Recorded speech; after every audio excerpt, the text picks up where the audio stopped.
Hey everyone, welcome back to the channel. Today we're going to be breaking down and reviewing the first episode in The Mandalorian Season 3, and I've got to say right off the bat, Star Wars is back.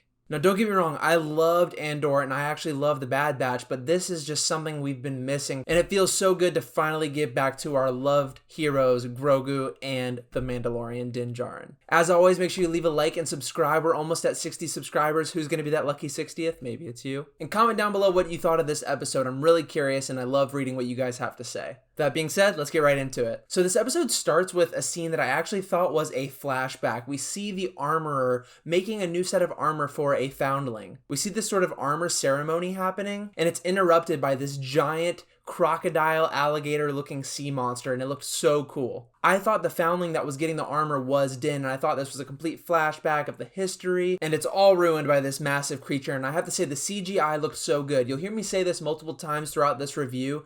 The CG is movie quality. I mean, if I saw this in a theater, I wouldn't think twice. This is better than TV quality, and I'm so glad they're giving resources to this show because it really deserves the high budget. We see all these different Mandalorians and all these different colored armors, and it reminds me a lot of like cosplay and how people go to cons dressed up as Mandalorians. But if we think about it, the Mandalorian armor has always been different colors. I mean, Boba Fett, look at Boba Fett. He's wearing green and yellow. His dad was blue and silver. It's not anything new. We then find out this wasn't a flashback as Mando swoops in on his N1 starfighter with Grogu to save the day. Mando talks to the armorer about how he's basically going to Mandalore in order to atone for his transgression. Because if you remember in the last season, at the end of season 2 at least, he removed his helmet in front of Grogu and basically caused him not to be a Mandalorian anymore, according to the Watch. Now we know that this isn't necessarily what stops you from being a Mandalorian, but it is in this sort of cult. So after a couple words, he ends up leaving with Grogu and ends up traveling to Navarro. Because he can't just go to Mandalore by himself. He knows that this place is completely torn down, or so it seems, and he needs some muscle. Now at this point, this was probably my favorite part of the episode. They're traveling throughout hyperspace, and we see Grogu looking out into space and seeing these whale-looking creatures. Now, if you've watched Rebels, you know that these are the Purrgils. Purrgils are essentially whales in outer space, and they actually played a key role in the ending of Rebels and play a close role towards our main character of Rebels, which is Ezra. At the end of Rebels, we see Ezra save the day by taking him and Thrawn on the Purrgils into space, basically sacrificing himself, but we know that they live. I definitely think that this is a super strong hint as to where the series can go, dropping a huge Easter egg like this. Because the Purrgils are so important to Ezra and the Rebels crew, it makes me think that there's going to be some sort of interconnectivity between their group and Mando. And we also know that characters from Rebels are going to be popping up in Ahsoka, so it just makes sense that this connective tissue is starting to form. Din and Grogu arrive on Navarro, and they did something that I've been wanting Star Wars to do for a while now. The population is not just humans, okay? In Andor, it was 90% humans the whole time, which is fine, but look, this is Star Wars. We're supposed to get a little weird. We're supposed to see things we don't normally see,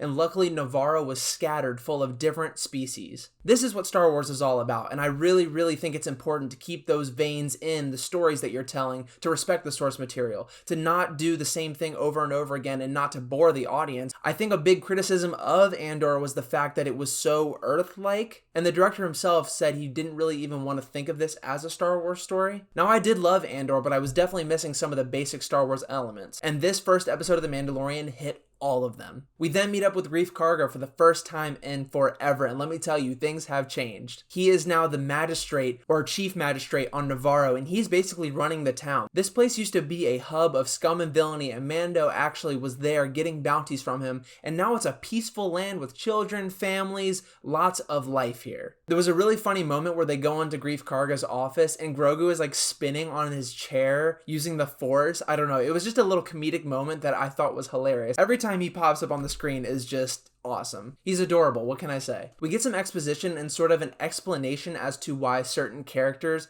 aren't going to be appearing in this show. And those characters, of course, being Cara Dune and Moff Gideon. More so, Cara Dune. Gideon explains that she's going to be a Ranger of the Republic, which was supposed to be a show. I'm not really sure if it's going forward now. And Moff Gideon has been taken away. Greef and Mando are stopped by a group of pirates. And at this moment, I was wondering if they were going to be Hondo's pirates. This actually wasn't him. It was another group of pirates that looked great. I've got to say, the practical effects here were killer. I'll say it again, this is just the stuff that I missed so much when watching Andor. These beautiful practical effects really sell me and immerse me in the story and the characters, and it makes me care more. Mando's main plan here is to get some muscle to take to Mandalore. And while they're walking through the square, we see a statue dedicated to IG-88, who actually saved Grogu, if you remember, at the end of the first season. Din used to hate droids, but now he wants this droid to come back to life in order to protect him and Grogu while going to Mandalore. I thought it could be cool, have a buddy cop scenario where he's just this tall, stupid, singular organism droid, and Din is this complicated, down-to-earth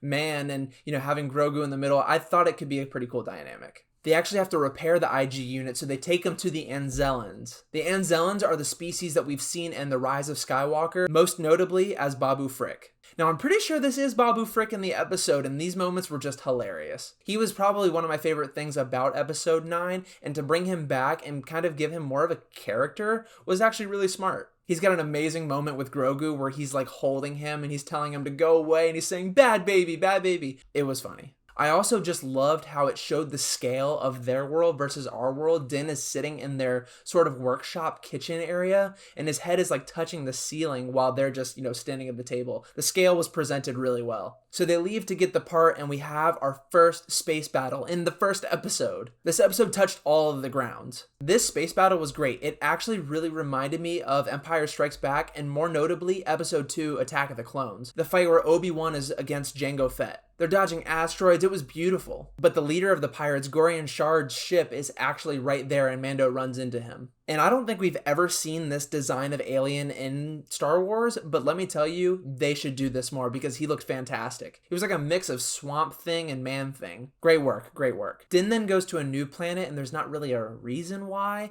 but, it's for the plot. And sure enough, this planet is in the Mandalore system, and guess what? This is where Bo-Katan has been staying. We see her beautiful castle, but the thing is, it's bare. There's nobody there. He walks in on her throne room, and she's just sitting there. You can tell that she's just angry and, resentful, desperate, and, really envious of Din because she wants that Darksaber. We all know she wants the Darksaber, and without it, she's actually lost even more. Bo tells Din that, look, I don't have the Darksaber, so I basically have no say, and all of my people have left me. They're bounty hunters now. They're doing other things. She kind of throws this little pity party for herself, but it is actually kind of scary because it seems like she's going to be some sort of adversary later on. If you know Bo-Katan, she's pretty devious. She does the right things, but the way she goes about them is sometimes questionable, and I think she's going to do some things here for the greater good, but people are going to get hurt.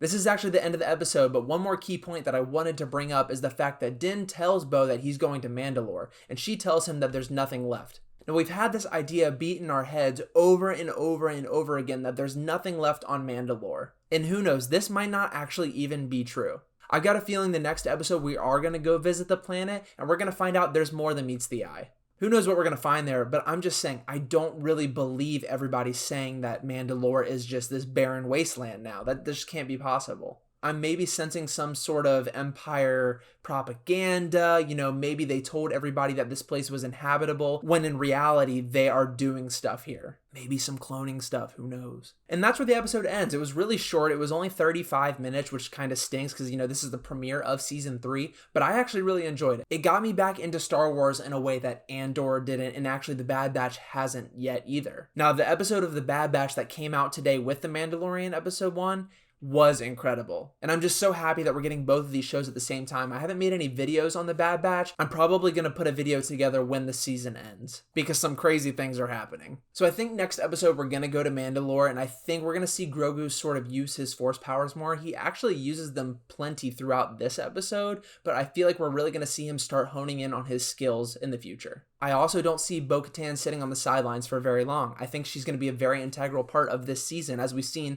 in the trailers, in promotions, etc. She is a force to be reckoned with, and I think she's going to be one of the big bads of this season, which is nice. I like a great character. I like a character that I can root for, not necessarily hate all the way, who doesn't have any redeeming qualities. Bo-Katan is a perfect example of this.